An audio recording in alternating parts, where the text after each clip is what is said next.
A new addition and added protection in the free version of Avast is the Network Inspector. It checks your network and all the connected devices for vulnerabilities.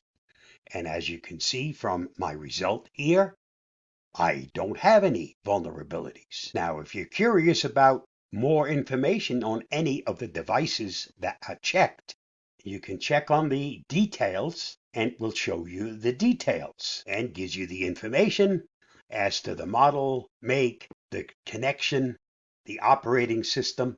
In this case, because I asked for information on the desktop computer. On the router itself, gives you more information about the router, modem, its connection, and of course it will let you know if there's a vulnerability. For instance, it may need an update to secure it. It might mean you're using the default sign-in information. A nice addition in the latest version of the free version of Avast. Stay safe, stay secure, and I'll see you again soon. If you enjoyed the video, don't forget to like, subscribe, share, and get involved.